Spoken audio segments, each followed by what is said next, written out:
Welcome to a brand new episode of the Jampack Report today for December the 2nd of 2019. Of course, my name is Samuel Adams, and this is a daily gaming news podcast meant to bring you the hottest news from around the industry 5 days a week, Monday through Friday, on YouTube and podcast services around the world. So if you enjoy the show, you like what you see, hit that follow button, subscribe, stay up to date, and informed every single weekday. Now, first and foremost, I hope you guys had a phenomenal holiday weekend if you did celebrate Thanksgiving. Personally, mine was fantastic, was able to go out of town for the first time in a very long time and enjoy some time with the family in the mountains of North Carolina. Always a fantastic experience, and I'm glad that I was able to do it. But the news still rolls on. It's time to get back to work, and today we have news about GiantWaffle, a streamer on Twitch, setting the world record for the most hours streamed in a month. 572 hours. But is that in fact the world record? There could be another individual who has already beaten Waffle's record by a significant sum. We will talk more about that, and also a fair warning as well. Then Bluepoint continues to have fun with its fans regarding its PlayStation 5 project. It looks like more teases have come from the company that's pretty notorious for making some pretty fantastic remakes. Then the PS5 Dev Kit has leaked into the wild yet again, and it looks like that giant V-shaped box that we all know and love at this point. Then Codemasters Slightly Mad Studios has been acquired. Project Cars Team Slightly Mad Studios has been acquired by Codemasters, and finally, the new Batman game could be getting some news in just a couple of days. 10, in fact, from the time of recording this podcast. That's right, stay tuned for the Game Awards. But with that being said, that is our lineup for today's show. And again, I hope you guys enjoy the program. But without further ado, let's go ahead and dive into it. Streamer sets world record by playing games for 572 hours. Now, I do want to mention, playing games, a bit of a stretch on this one. Yes, there were games played, but also a lot of YouTube was watched, a lot of just chatting, some cooking as well. A lot was done in that period of time. Last month, Cecilia at Kotaku ran a great feature on Andrew GiantWaffle Bodine, who was in the middle of an attempt to set a world record by streaming himself playing video games for 570 hours. Yesterday, he reached the finish line. Obviously, like any world record attempt these days, in pretty much any field, participants are allowed only a certain period of rest so as not to physically endanger themselves. Over 30 days, Bodine completed a 19-hour stream every single day, resulting in a total of 572 hours broadcast. Previous streaming records include J-Big's 569 hours and a few others, but mainly that big 569 mark is the one that was broken. Nice.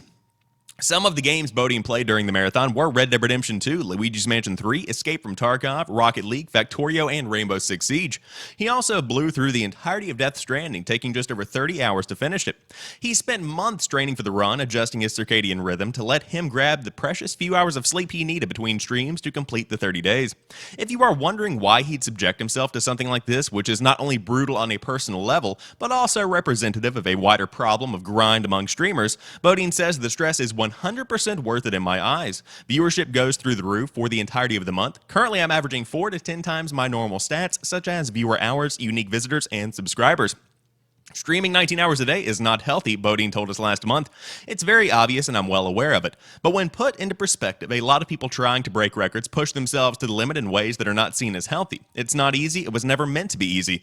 And now that record is his. They say with a question mark at the end here, and then he says, I love sleep. However, news broke shortly after this was confirmed to be the big shebang, the big caboodle, whatever you want to call it, that there actually might be somebody else who streamed much, much longer than GiantWaffle. In fact, according to Streamer News on Twitter, which is actually a reputable source, in the same month as GiantWaffle's world record attempt for most hours streamed in a month, 570, a German streamer is reported to have streamed even longer at 593 hours, according to SullyGnome.com, which is essentially a stats tracking kind of website. Now, of course, they say these records can be very dangerous to your health. Please don't attempt. We'll talk about that in a moment. But I can't really see if that is the definitive total right now, because quite frankly, the stats are not completely in yet, and unfortunately it says summary stats over the past 30 days. Now it's December the 2nd, so I can't see his start to finish kind of timeline here. But 569 hours have been streamed in the past 30 days, so that would be starting on November the 2nd of 2019. Assuming that he did get another huge stream in, then yeah, I believe that we actually have Sean's stream, which is probably the record holder here. So I do want to make that very clear. Although GiantWaffle is the confirmed record holder right now, this seems to allude that this individual probably actually broke that one by roughly 23 to 26 hours, something like that. That is very, very impressive. Now, all of this being taken into consideration, I want to make something very clear.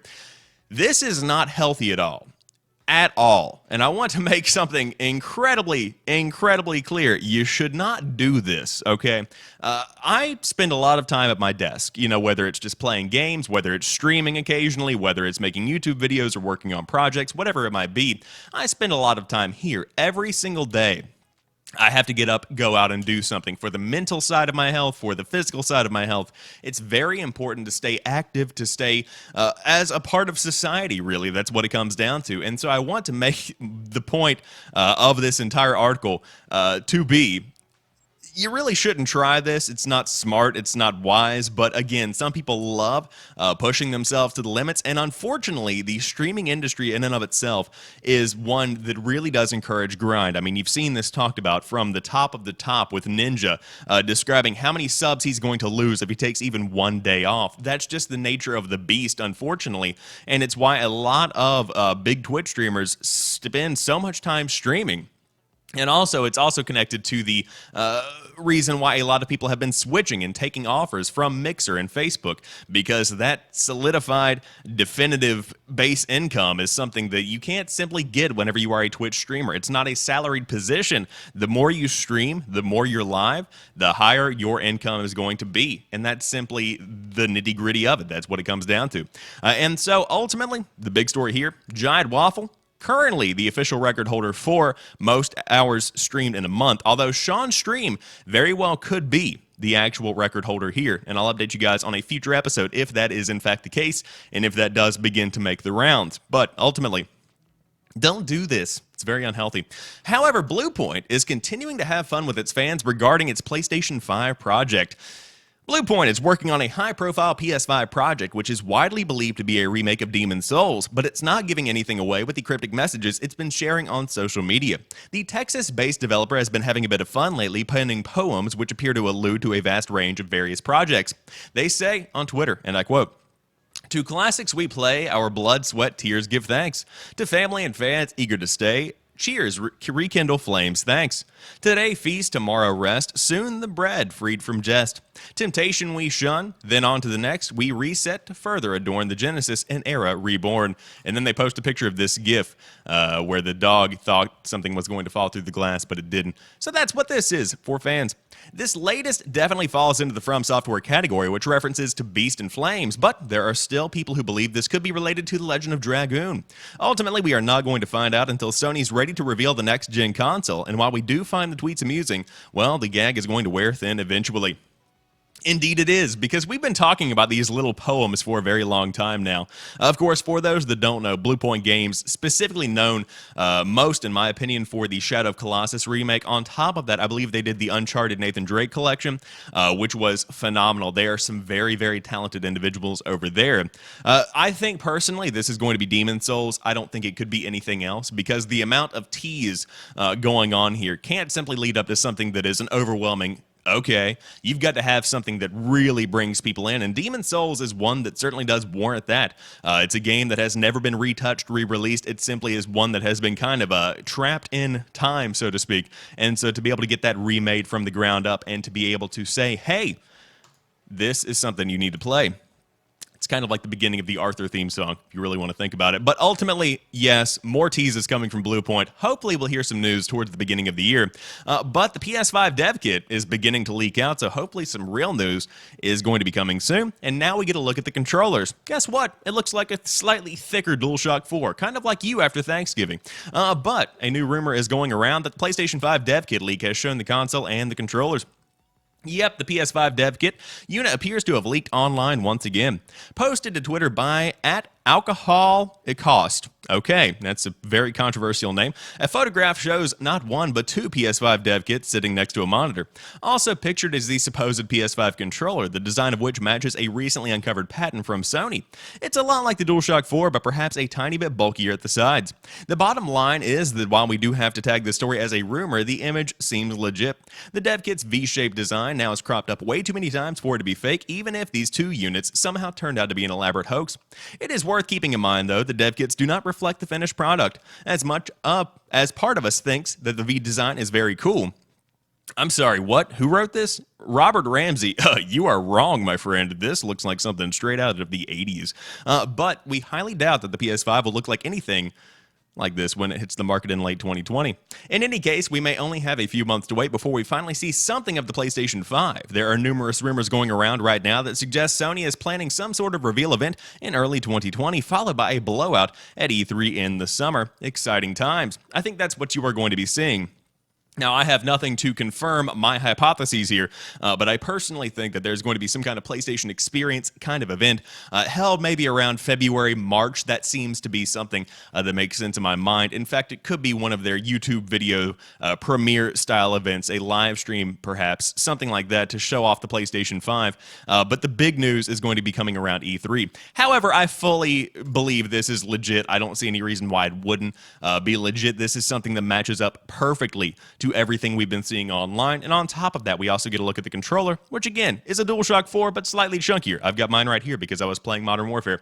You see how that one's got some more bulk around the grips here, which, to be quite frank, seems like it might be a good idea because a lot of what I'm getting here, I could use a little bit more meat on the side. Regardless, if you did want news about the PlayStation 5, this looks to be the dev kit out in the wild yet again.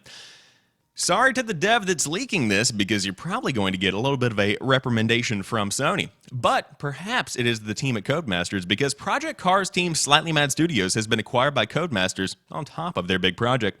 Project Cars developer Slightly Mad Studios has been acquired by Codemasters. As such, Codemasters' impressive portfolio of racing titles now features Project Cars and another unannounced game from Slightly Mad Studios, only solely described as a Hollywood blockbuster. In addition, this expansion means Codemasters presently employs about 700 developers in offices around the world, including in London, Birmingham, Southam, and Runcorn. Which, with regards to leadership, it does not seem as though much will change on that front for either of the two companies. For instance, the CEO of Codemasters Group, Frank Sagnier, will remain in his role. Meanwhile, founder and chief executive of Slightly Mad Studios, Ian Bell, is also retaining his position within the developer. According to Bell, this new partnership serves as a boon for both Codemasters and Slightly Mad Studios. Most notably, combining the two companies will allow them to learn from one another while sharing resources. Sagnier shared a similar sentiment in a statement about the acquisition. This next step for Codemasters, said Sagnier, secures the company as a, quote, global powerhouse in the development of racing titles. In addition to serving as a publisher, Codemasters develops a number of celebrated titles. The company's catalog includes the likes of Grid, F1, and Dirt Rally. Interestingly, all three series had hit releases on store shelves at some point during this year. Slightly Mad Studios' most recent release, Project Cars 2, launched in 2017. A third installment is currently in development that the team is still keeping things under the wraps. At present, there seems to be no way of knowing when details will surface about Project Cars 3 and the Hollywood blockbuster. But this is a really, really good move, and I do believe this is going to be kind of a match made in heaven in a way, because the teams have an incredible amount of talent, and them together, ooh, that's going to be some exciting stuff. Now, the racing genre as a whole is one that's very interesting, because the standouts in my mind include, of course, Forza and Gran Turismo. Those are pretty much the two big racing franchises that we have in the modern day. Of course, we do have Dirt, we do have Grid, which is coming back, we have Need for Speed as well. But to see something new come to the table, to see something fresh come, I think would be very refreshing for a lot of racing fans, and it's something that I would certainly be interested in. You know, I'm not a huge racing game aficionado, but I am a fan, and I would love to see what these two companies are coming out with. And of course, Project Cars 3, very excited to see that one as well. But regardless, a very good partnership here, and I'm glad to see no one's losing jobs, no one's being merged and absorbed. It seems like more of a partnership, and then some paper being shared around the office. However, finally, news about the new Batman Arkham game is going to be coming at the Game Awards according to some leaks. Of course, that game being Arkham Legacy. A new Batman game from Warner Bros. Montreal is rumored to be announced during 2019's upcoming industry celebration event, the Game Awards in December. Fans of Rocksteady's Batman Arkham series have been eagerly anticipating news of a new title featuring the Dark Knight ever since Arkham Origins developer Warner Bros. Montreal began posting cryptic images on their social media sites, many of which led people to assume the new game would be focused on the Court of Owls arc from the Batman comics. During September's worldwide celebration of Batman's 80th anniversary, new Batman game rumors were running rampant thanks in part to Epic and Warner Bros. Making all of the Batman games free for a limited time in the Epic Games Store. Although players have not gotten a chance to return to the Arkham universe since 2015's Arkham Knight, which focused heavily on the Batmobile, various indicators from all corners of the internet suggest a new entry is indeed in the works, and new rumors state it may be announced soon. According to a YouTube post by SLCMOF, no idea how to Slukmoff, okay, the same leaker who first announced the existence of the canceled Damian Wayne Batman title, a new game set in the Batman Arkham universe is called Arkham Legacy and will be unveiled during the 2019 Game Awards on Thursday, December the 12th.